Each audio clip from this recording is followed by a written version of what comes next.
Qadrli sport ixlosmandlari, musulmon ummati uchun muqaddas bo'lgan Ramazon hayiti, Eid al-Fitr va qutlug' Navro'z olam bayrami bilan chin qalbimdan muborakbod etaman. Qadrli kurash muxlislari, hurmatli musobaqa ishtirokchilari, kurash ming yillar davomida xalqimizning mardligi, jasorati va halolligining yorqin timsoli sifatida e'zozlab kelinmoqda. Davlatimiz rahbari ta'biri bilan aytganda, milliy kurash o'zbek xalqining boy tarixiy va ma'naviy merosining ajralmas qismi hisoblanadi. Milliy sportimizning ommabopligi va jozibadorligi, ya'ni 7 yoshdan 70 yoshgacha bo'lgan barcha aholi qatlamining muntazam shug'ullanishi mumkin bo'lgan xalqaro maydondagi nufuzini yanada mustahkamlashga xizmat qilmoqda.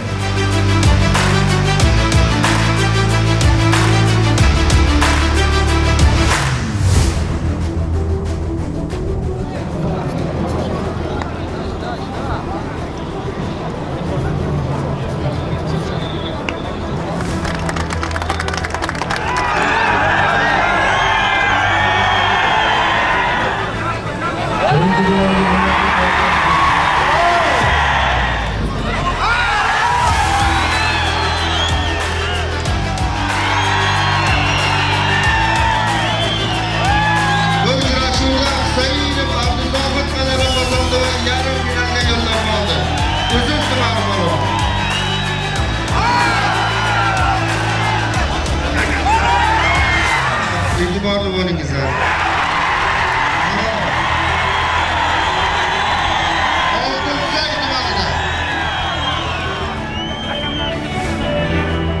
Osiyo va jahon chempioni yashil yaktakda.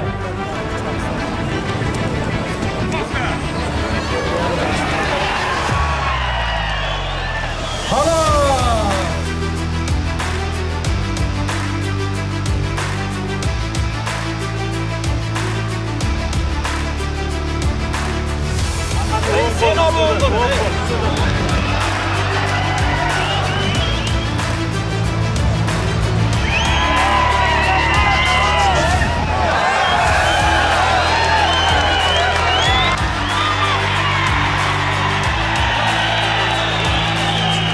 Demak, g'oliblikni qo'lga kiritgan va g'olib bo'lgan sportchilarimiz